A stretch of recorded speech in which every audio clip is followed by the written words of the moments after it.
This is my name is Harry Davidson. I live in Alaska, and I'm involved in the LOI chapter in Alaska, and have been for several years. We've had a couple of conferences so far.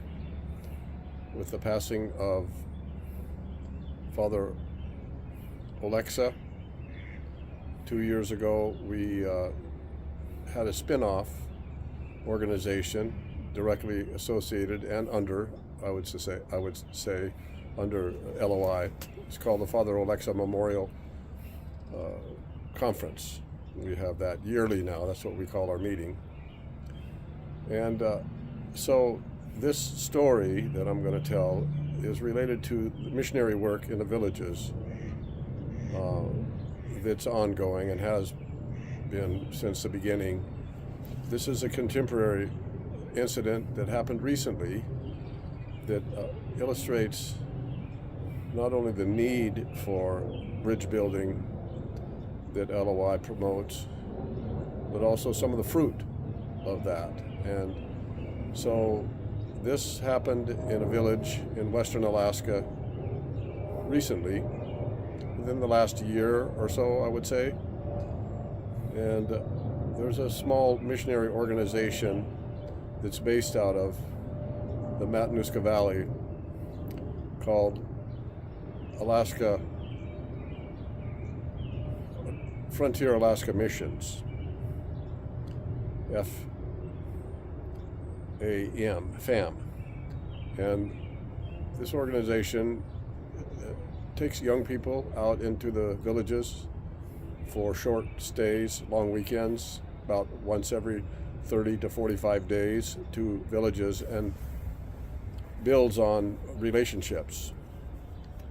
Oftentimes it's to villages that already have an Orthodox church, or at least historically has had the presence of an Orthodox church. And so the story starts with the missionary group in a village, I believe it was Good News Bay, where they had been working for some time with the young people. Mostly it targets young people, this group does. And so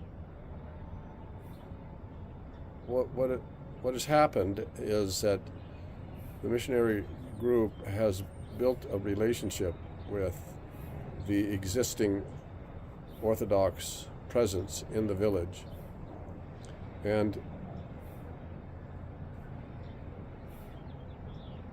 at the beginning of this relationship, there was some concern about the effectiveness of the Orthodox presence in bringing the good news to Good News Village. And so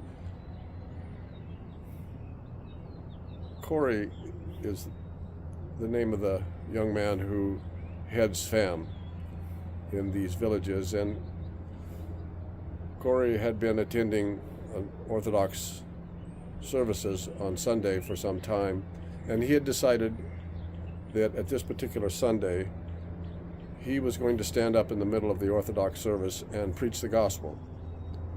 And he had already made his mind up that this had to be done, and he was going to do it. And he was there at this service, at the liturgy, ready to stand up when he felt like it was time, the right moment, and interrupt the divine liturgy and preach his version of the gospel. And this was in the middle of the winter time, when suddenly the doors to the church flew open with a whirl of wind from outside in the middle of the winter, and there was a lot of clanging and noise, and then into the church came a young man walking on his knees he didn't have any legs. His legs were gone. He was walking on his knees, dragging his pant legs behind him that were frozen with a couple of chunks of ice on each pant leg, and it was a big commotion.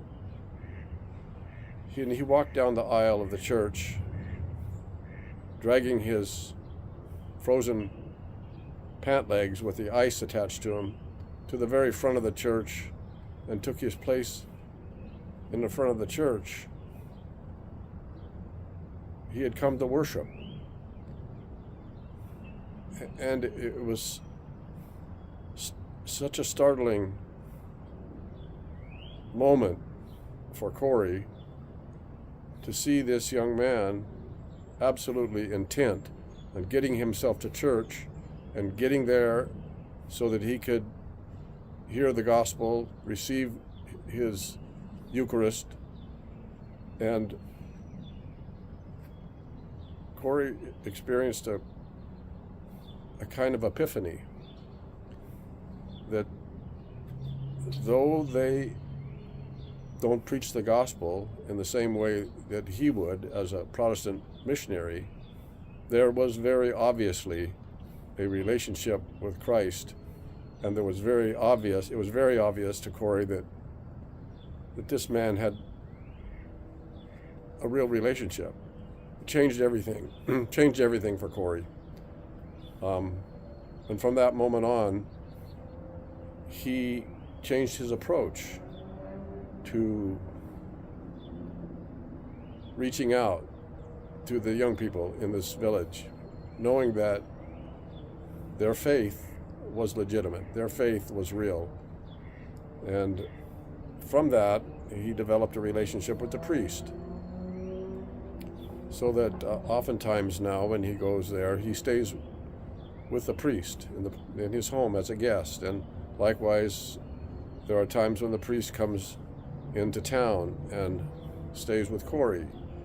And they have developed a friendship over the last year or year and a half that can only be attributed to the realization to Corey that the Orthodox mission and the Orthodox Church and the Orthodox presence in the village is a real presence of the gospel.